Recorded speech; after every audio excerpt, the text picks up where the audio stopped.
Hey everyone, I've got a story to share with you all about my life, and trust me, it's been quite the journey. My name is Greta and I've been disabled since birth.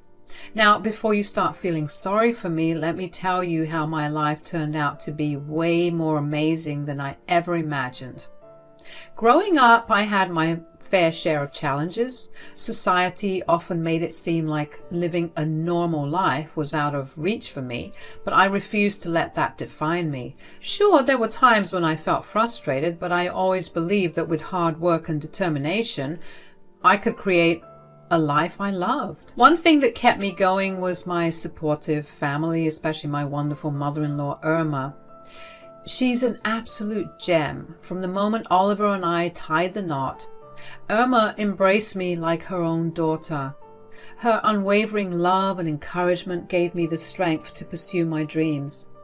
Shortly after marrying my amazing husband, Oliver, I stumbled upon a remote job opportunity in content writing and affiliate marketing. Being an online job, it seemed like a perfect fit for me. I could work from the comfort of my home and manage my schedule according to my needs.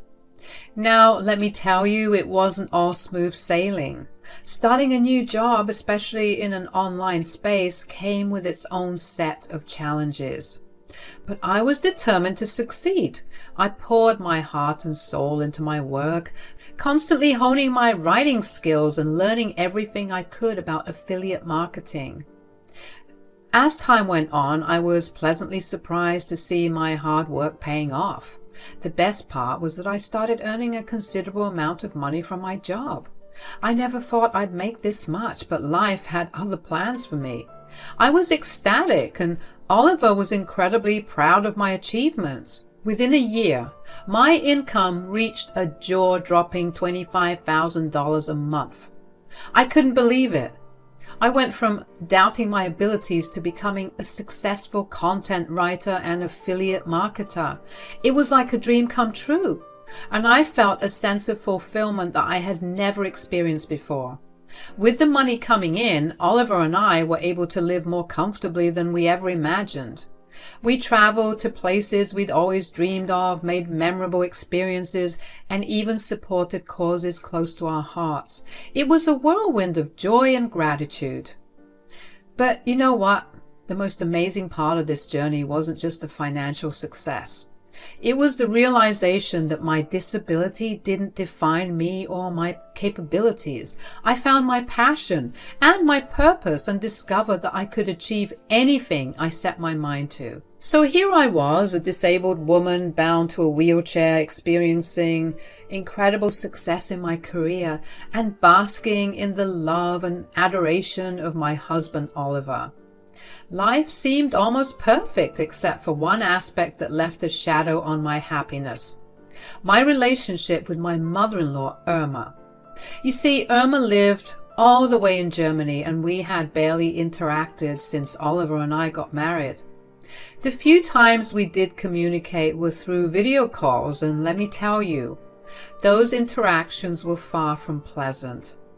I vividly remember the first time we met face-to-face on a Zoom call. Ah, Greta, such a German name, but do you even know anything about German culture or speak the language? I tried to explain.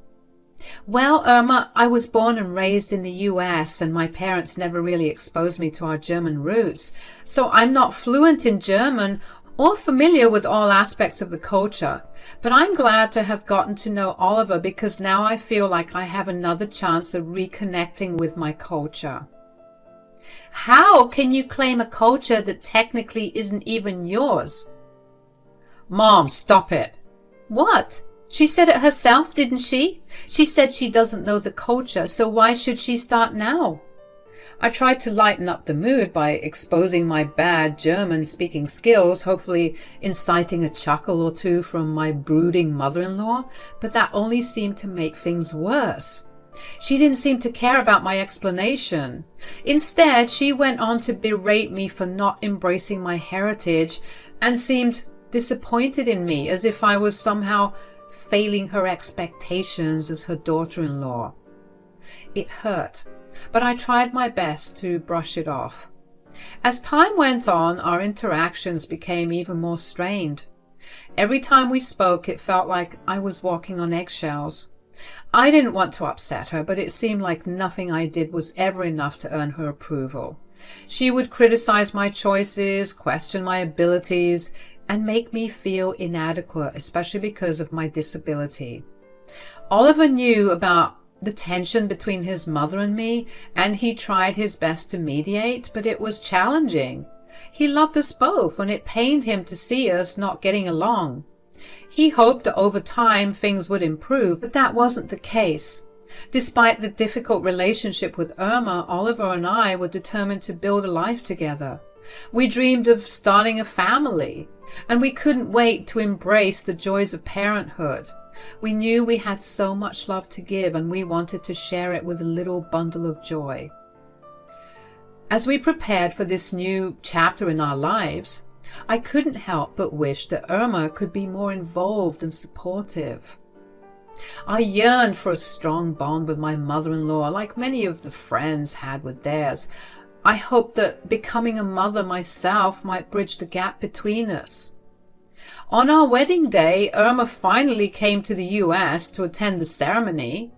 Believe it or not, it was the first time we met in person, and while I hoped for a positive connection, at best she seemed distant and uninterested, and at worst, well, let me just tell you one of the things she said to me on my special day. So, not only are you unable to speak your mother tongue, you're unable to walk down the aisle on your own wedding day. How pathetic. It took the makeup artist another 30 minutes to fix my makeup after I was crying at my mother-in-law's hurtful words. And no, I didn't tell Oliver about this little piece of information just because I knew how upset and angry he'd be. After the wedding, she hurriedly flew back to Germany, as if actively avoiding any deeper connection with me and America in general. I knew she hated it here, but geez. Oh boy, let me tell you, those couple of years after the wedding, with little to no communication with Irma, were absolutely blissful. They were like a breath of fresh air for me. I got to fully embrace the positive aspects of my life, focusing on my career, my marriage, and attempts of motherhood. I felt like I was flourishing, unburdened by the negativity that used to surround me. But then one day, Oliver dropped a bombshell. He told me that Irma was coming to visit and she'd be staying with us in our home. My heart sank at the news. The memories of our previous interactions flooded back, and I couldn't shake the uneasy feeling in the pit of my stomach. I knew I had to be polite and welcoming, but I couldn't help but worry about how this visit would unfold. Oliver assured me that his mother had changed and that she had become a better person. Trust me, babe, you're not going to believe how much she's changed. She's learned to appreciate the value of family and wanted to be a part of our lives. Maybe it's the fact that she's getting older and she wants the last years of her life to be surrounded by love. But I'm telling you, she's a better woman now. I wanted to believe him. I really did. But I couldn't help but be skeptical. The day finally arrived when Irma stepped through our front door, and it didn't take long for her true colors to emerge. She started picking everything apart, from the decor to the way I managed the household. And guess what? She blamed it all on me, claiming that as the woman of the house, it was my duty to take care of everything. I tried my best to defend myself, explaining that I loved our home and that I did the best I could to make it beautiful given my physical condition. But she wouldn't listen. Instead, she continued to criticize and belittle me. So what do you do all day since all you do is stay at home? I took a deep breath, preparing myself for this conversation. I work from home, Irma. I work as a content writer and affiliate marketer. She scoffed, not taking me seriously at all. Work from home? That can't be a real job. You're just lounging around, freeloading and enjoying a free ride off my son. Mama, stop it right now. You told me that she's not a complete and raging ableist now. Okay, I didn't use those words exactly, but yes, she told me that she wouldn't cause any trouble. Mom, please, can you behave yourself? What the heck? I'm sorry, Schatz, but I wasn't expecting this. I mean, seriously, how could you expect me to respect her when this is the crap she does? Her words stung like 1,000 daggers. It felt like she was undermining all the effort I had put into building my career. I wanted to scream that I had worked tirelessly to achieve my success and that my disability didn't define my abilities. But I knew it would fall on deaf ears. Despite my attempts to explain my job and its significance, she remained dismissive. She treated me like I was a child who had no idea about the real world. It was infuriating and hurtful all at once. Throughout her stay, Irma made it clear that she didn't respect me or my choices. She kept comparing me to other women who were more traditional in their roles, making me feel inadequate and worthless. As the days passed, Irma's cruel and demeaning behavior only seemed to intensify during her stay with us. It was as if she was on a mission to make me feel small and insignificant. She had this uncanny ability to disturb me when I was working, questioning why I was always hiding behind a computer instead of putting more effort into cooking and cleaning and making our home look better. You know, all that traditional crap that she was obsessed with. At first I tried to reason with her, standing up for myself and explaining that my work was important and deserving of respect. But dealing with her constant rudeness was exhausting, and her intimidating presence made it even harder to assert myself. Sometimes I found the strength to fight back, refusing to be disrespected in my own home. Other times I would shut down, unable to handle the emotional toll her words took on me, and I'd excuse myself to cry it out in private. I confided in my husband, hoping he could offer some support or advice on dealing with his mother. As usual, he sympathized with me, but he didn't know what to do either. It seemed like we were both at a loss, unsure of how to handle this situation that had become increasingly uncomfortable. One night, after yet another unpleasant encounter with Irma, I made the difficult decision to share a painful memory with Oliver. I mustered up the courage to tell him about what happened on our wedding day, how Irma had made me ruin my makeup by being so blatantly ableist and disrespectful towards me on my special day. Oliver's reaction was one of fury. Honestly, I was a little bit scared. His face turned red and his eyes blazed with anger as he stomped out of our bedroom. This all went down in the middle of the night, by the way, but he didn't care. He went straight to Irma's room and woke her up, demanding an explanation for her behavior. Their heated argument erupted in German, and though I didn't understand every word, I caught some snippets of the conversation. Oliver was defending me vehemently, while Irma seemed to be justifying her actions with stubbornness. Greta is my wife, and I won't stand for you treating her this way. I mean, really, Mom. On our wedding day? Irma's tone remained dismissive. She's just a child, Oliver. Relying on you for everything, you deserve someone better. She then turned to me and said, Get out of here, freeloader. Nobody wants you here. Although she'd said crap like that all throughout her stay here, her words cut deep. There was something about the way she got all up in my face, as if to say that I was like a cockroach, like the dirt underneath her shoe. And for her to blatantly try to kick me out of my own home? Somebody better hold my earrings. The argument went on for what felt like an eternity, and I found myself waiting angrily and anxiously, unsure of how it would all unfold. But eventually Irma's words confirmed my worst fears. She was determined to see me as a burden, unworthy of her respect and love. As I listened from afar, the tears welled up in my eyes and a mix of emotions overwhelmed me. On one hand, I was hurt and angry that Irma saw me this way. On the other hand, I felt a sense of relief knowing that Oliver was standing up for me, defending my worth as his wife. Didn't you hear me? I said get out. She's not going anywhere. If anything, you should be the one getting kicked out. Ha! So you're bold enough to kick out your own mother? After everything I've done for you? After leaving my beautiful country to come here? You're damn right, Ma. I can't have you treating my wife like this any longer. I can't believe how passive I've been. But I see now that I would rather choose my wife over you any day. Oliver, stop. No. How can you tell me to stop when she's been treating you like crap for so long? Your mother has issues, obviously. But maybe I need to leave, at least for some time, just to clear my head. Oh, baby, there's no way I'm letting you leave. No, Ollie, I mean it. I need space. Don't stop me and don't follow me.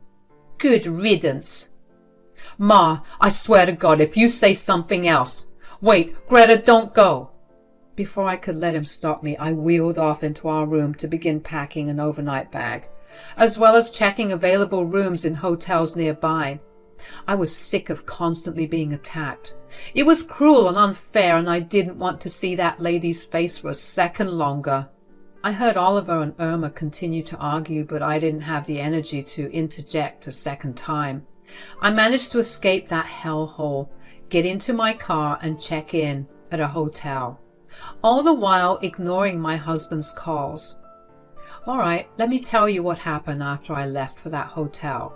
3 days had gone by since I left, and let me tell you, those 3 days were like heaven. Seriously. No more dealing with Irma's toxic attitude and negative vibes. It was just me, myself, and peace and quiet. I got to admit, finding a nice and accessible hotel at such short notice was a win for me.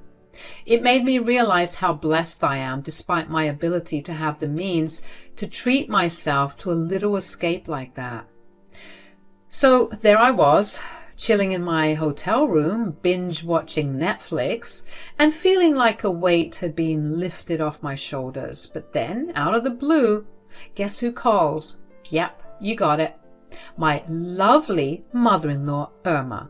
I was kind of hesitant to answer, but my curiosity got the best of me. She sounded different on the phone, like she lost her usual fiery tone. And you know what she had to say? Oliver spilled the beans about my success in my career, making it clear that I was the one bringing home the big bucks. 25 grand a month. The tremble in her voice was almost worth the trouble she caused me. She couldn't believe it. So she went and Googled me herself. Apparently Oliver also told her to Google me herself, and sure enough, she found my blogs and websites as well as my success story. Finally, she had to admit that she was wrong about me. But let me tell you, that lady can't help herself. Greta, I'm so sorry for how I treated you all these years. I had no idea. You had no idea that what? That I made a lot of money? Well, that shouldn't change anything, Irma. You don't treat people based on what they have to offer. You're right, and I see the error of my ways now. I should have never been so cruel to you. But I do have to tell you something that not even Oliver knows. You see, I've been struggling financially and... oh boy, here we go. I need some funds. I was hoping to get some from Ollie, but considering you and your financial status... Oh, so now you want my help after treating me like a dog? She goes from, I'm sorry, to give me money in the blink of an eye. Like seriously, after all the crap she put me through, she thinks she can waltz in and ask for a handout? I couldn't stop myself from laughing in disbelief. She must be out of her mind to think I'd give her a single cent. I mean, she never cared about me or my well-being, and now she wants a piece of the pie? I let her have it, no holds barred. You know what, Irma? You're a miserable and pathetic woman for even thinking I'd help you out. It was like all the years of her nonsense came rushing back, and I had to let it all out. I don't think she expected that reaction. What? How could you say that to me? Oh, shut up. After everything, you'd be lucky if I even came to your funeral, which honestly can't come soon enough. She began stuttering and sounding completely defeated, which honestly felt kind of good. I finally found the guts to stand up to her and let her know I wanted nothing to do with her. Here's what's going to happen, Irma. You're going to pack your bags and you're going to get the hell out of my house. When I return home, I want it to be like you were never there to begin with. And honestly, it should stay that way because you're dead to me. I mean it. Don't contact me. Don't talk to me. If you ever see me again, don't act like you know me. You have no place in my life. That's absurd. You're my daughter-in-law. I'll have to be in your life one way or another. Yes, unfortunately that's true, but I'm keeping my boundaries. You're obviously entitled to talking with your son, but as for me and my child, you're out of our lives. Child? What child? Oh, Irma, what a shame. I thought Oliver would have told you by now. I'm pregnant. At this news, Irma began to sob. I didn't think I'd ever hear her do that. I was shocked, believe me. She started a whole spiel about how she always wanted to have grandchildren. Well, it's too bad that you won't be in my child's life. I'm sorry, Irma, but you've done enough damage, and as a mother, I can't let you taint my child's life with your toxic and evil behavior. Greta, please, don't do this to me. Go to hell, Irma. I'll be coming home in the next hour. You'd better be out by that time, or else I'm a-calling the cops. A few more futile attempts at regaining access to my life were made, but my mind was already made up. She was a twisted woman, and I didn't feel the least bit bad for kicking her out of my home and my life. I didn't care that she regretted her decisions. All I cared about was the health of my baby. The love that Oliver and I couldn't wait to share with them, as well as our growing success. Bitter people deserve bitter endings, and I'm not sorry for it one bit.